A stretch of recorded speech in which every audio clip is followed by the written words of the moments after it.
Ladies and gentlemen, I'm very proud to introduce to you a very special guest today, Mr. Zach Bonner.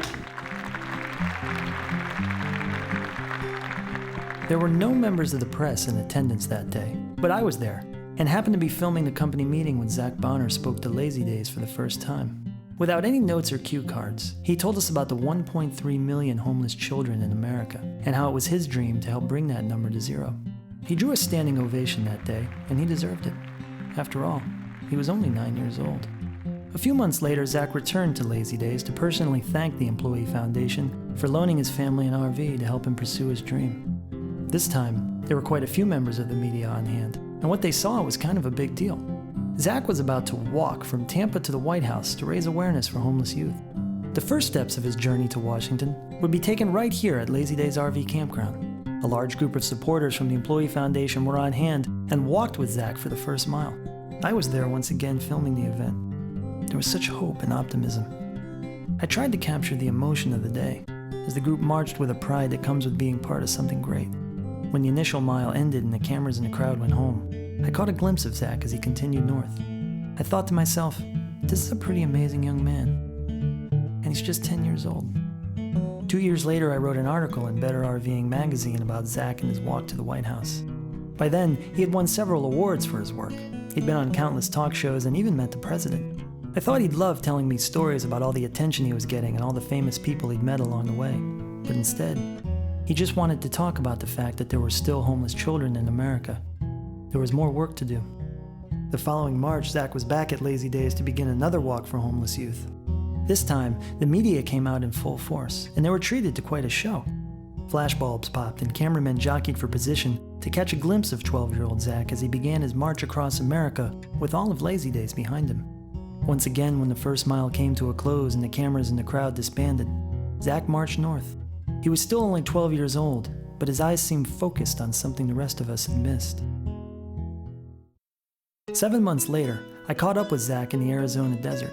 He'd lost about 15 pounds and was a lot tanner than when he left Lazydays about 2,000 miles earlier. But his eyes still held the same determined focus. My job was to find out how Zach was doing on his journey across America. How many pairs of shoes had he gone through? How was living in the RV? What kind of sunblock did he wear? When I met up with Zach, he was coming down with a cold and didn't want to talk to the camera right away. He just wanted to walk. And so, we walked.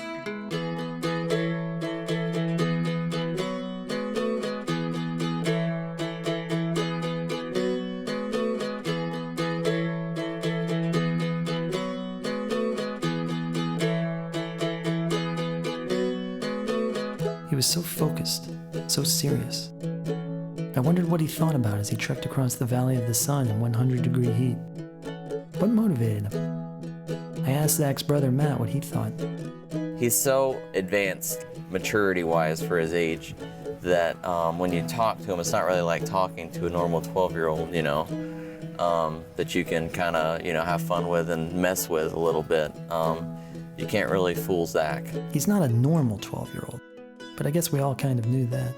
I mean, how many 12-year-olds have camera crews following them and major newspapers like the New York Times tracking them down for interviews? But I wondered what Zach thought about all the attention he was getting. He would have told me if I asked, but it didn't seem to be the right time. So instead, I asked another member of the Bonner family what Zach thought of the limelight. Most people, if they found out the New York Times was flying in to write an article, they'd be like ecstatic. Be like, oh my gosh, this is fantastic. And Zach, to him, it's just, oh, okay. That'll work. That'll help raise a lot of awareness, but he doesn't really, think, oh, wow, I'm going to be in the New York Times. It's just, I'll get to tell my story in the New York Times kind of thing for him. And he never watches his news or reads the articles or anything, and I think that's what keeps him level-headed. It was the middle of the day, a time when people in this area were warned of the dangers of being outside in the heat. But Zach marched on. We were walking on the side of the road when something caught Zach's attention. He said he wanted to talk, and so I listened. So as you can see, behind me we have a squat, which is where a homeless person, possibly a child, has been sleeping. and they have made a makeshift door out of like a tabletop that will fit their squat area, which is really neat. And they're using drapes and rugs and really whatever they can find to to cover up and to be able to use that to sleep with. So just kind of wanted to show you what a squat is and where they stay at night. And so there you go. Possibly a child.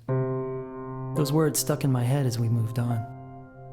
I thought about my life and my job and my family and my problems, and how hard it is for me to find balance and peace in my little world and somehow pay the bills at the end of the month. But a child, sleeping in a tunnel under the road, it just didn't seem possible. How could I have not seen this before? Derek Deegan is a proud father and retired cop who protected and served the Valley of the Sun for 20 years. He's dedicated his life to helping homeless kids beat the street, and he explained to me how a child sleeping in a tunnel is not only possible. All over America, it's a tragic reality.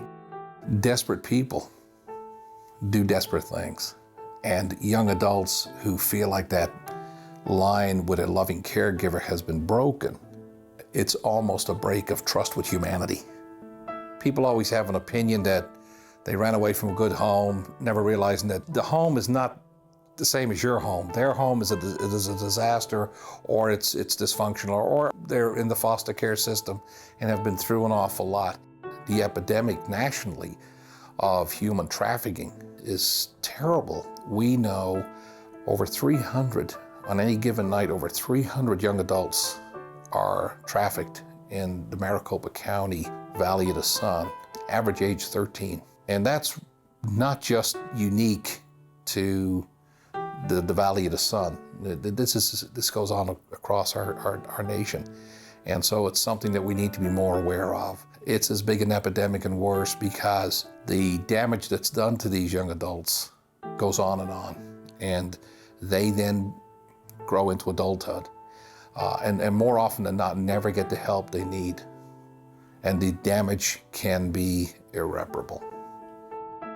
Derek leads a youth development center in Phoenix, Arizona called Tumbleweed. Zach met with several of their leaders to discuss how he could help spread the word about their cause and bring light to the invisible youth of America. Chris Plentywounds is one of Tumbleweed's success stories. With Zach's help and support, he sat down with us and explained what it was like to be a homeless youth in America. I hate weekends. I hate weekends so bad because I think I have nothing to eat. I have to wait until the school day so I can get something like for breakfast and for lunch. I was crying. I couldn't handle it anymore. I basically sleep on the yard with the dog, in the doghouse. I was freezing. I was completely freezing the night. I thought I was going to die. We talked for more than an hour. Chris showed tremendous courage in telling us his story of living on the streets. Still, he mentioned that there were parts of his past that he had chosen to forget.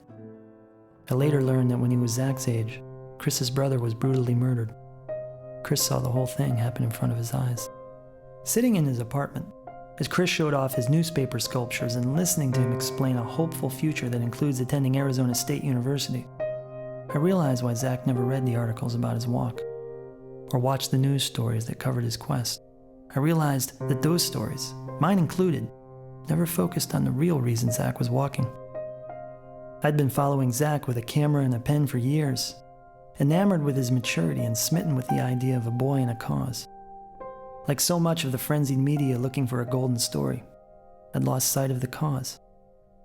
The homeless youth of America are invisible, and I kept them that way. But I finally understood after meeting Chris and listening to his story. I finally understood after listening to Derek explain the plight of the homeless youth. I finally understood the need to show America the broken souls that live hidden within our country's shadows. And I finally understood what motivated Zach to keep walking. The homeless youth are walking every day, and there's no break. They don't go home at the end of the day. They're not going back to their house. They're still walking. And here's a young man walking today across the country and choosing to. Yet for our youth, that's what they do every day. People helping people is what draws awareness. And you're here today because a young man said, I'm going to walk from sea to shining sea. and I can affect the lives of many, many people because of it. I just hope that people who hear the message will see just how much help is needed out there.